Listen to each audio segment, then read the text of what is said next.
Hey folks, welcome back to the channel and welcome back to my 1970 Corvette project. Today's video is an update video.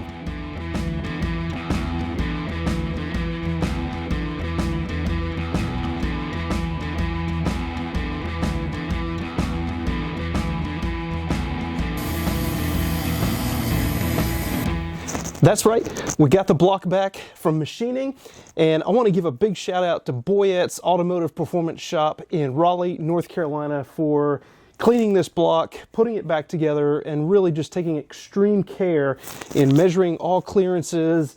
And I mean, gosh, let me just walk you guys around this block and let me show you what they did to it. So guys, first things first, obviously the block got torn down, cleaned up. The pistons got cleaned up. They are now beautiful. And the machine shop put all new piston rings, and if I'm not mistaken, they are gapped at 18 thousandths on both the top and the second ring. Coming around to the front, hopefully you can see, but we've got all new cam bearings all the way through, and we've got new main and rod bearings, new brass freeze plugs, new oil galley plugs. They did put a light coat of paint on it. We do have a new rear main oil seal. Obviously you can't see that in there, but it is there, trust me.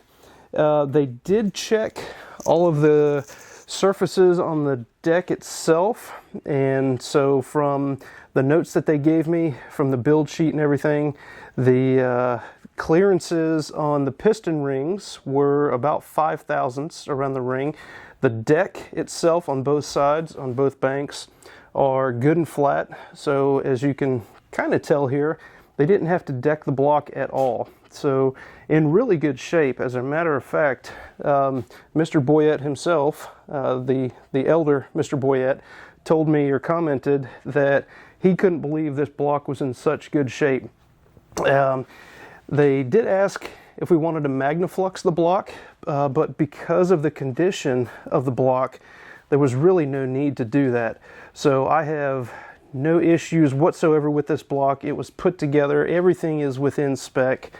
And let's see, I did get kind of their machining notes here. So all of the handwritten notes on the clearances and everything, and then also kind of the to-do list for the block itself once we dropped it off.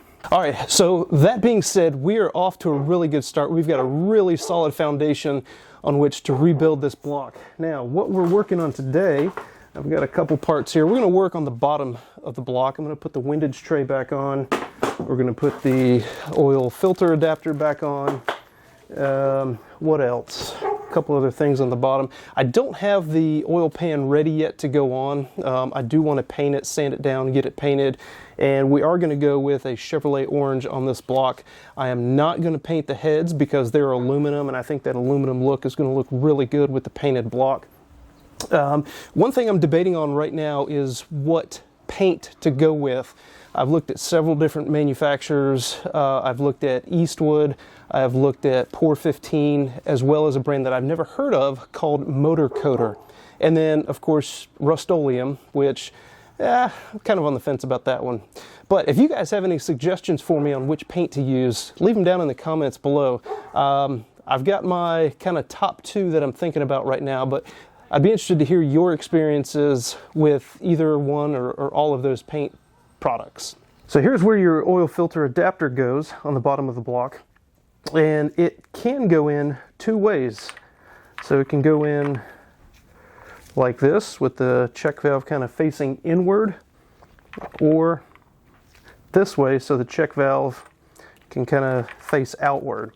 Now the way I'm going to put this in is I'm going to put the check valve facing outward, because if you see, hopefully you can see, there is the opening there for the oil, and I just want to have kind of enough area around to where we're not impeding to the extent possible the flow of oil into that. Right, wrong, or indifferent, that's how I'm doing it. Now, the other thing that is debatable is a gasket. You know, do you put a gasket around the bottom of this oil filter adapter?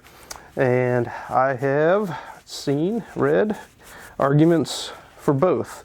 But in my view, I am not going to go with the gasket, because in the event that we have gasket failure, which is probably, small chance, but nonetheless, if there is a gasket failure, I don't want that gasket material going into the oil.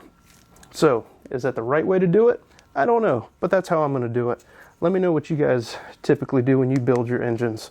Now, the other thing I'm going to do, since these bolts only get tightened to about a half of a grunt, about 7.5 foot-pounds, I'm going to put a little bit of blue Loctite.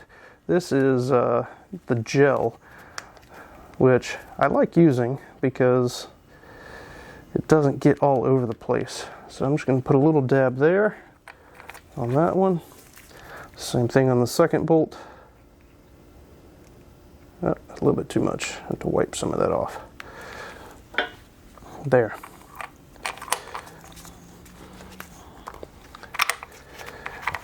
And then we just have 1/2-inch bolts here, 1/2-inch sockets. And as I said, these are only 7.5 foot-pounds, so not a lot. I'm just going to kind of tighten these down equally, going back side to side.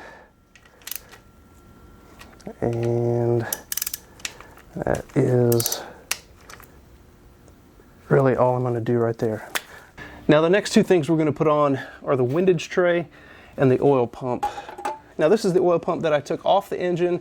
I had no issues with it. Always had great oil pressure when I was running the car previously, and I don't see any reason to replace it, and I hope that doesn't bite me in the butt either. But this is part number 3732796. So we'll go ahead and get this guy installed.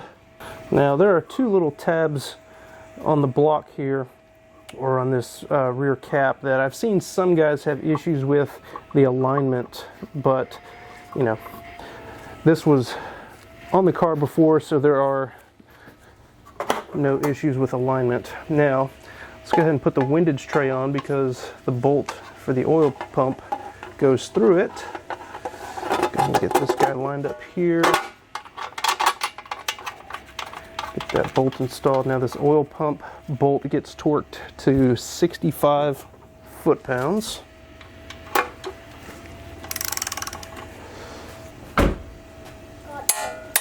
Now we just get the windage tray bolts put on.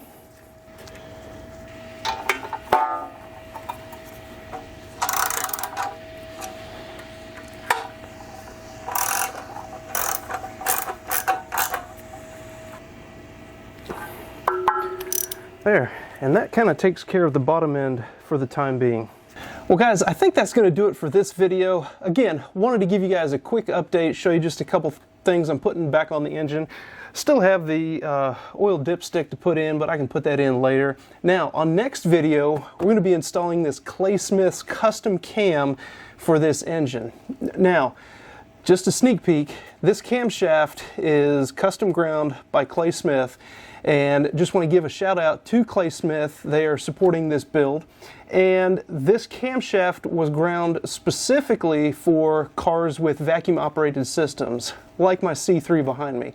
So with this camshaft, we don't have to worry about losing vacuum, because of lobe separation and duration and things like that. They made this cam specifically for cars with vacuum operated systems. So we're going to take a look at the specs on this camshaft in the next video, and then we're going to get this guy put in and degreed in to make sure everything is dialed in perfectly, so we get 100% performance out of this camshaft and out of this engine. But for now, that's going to do it, guys. Be sure you're subscribed, and make sure you hit that bell notification so you get notified when the next video comes out. As always, thank you for stopping by the channel, and I look forward to seeing you on the next one.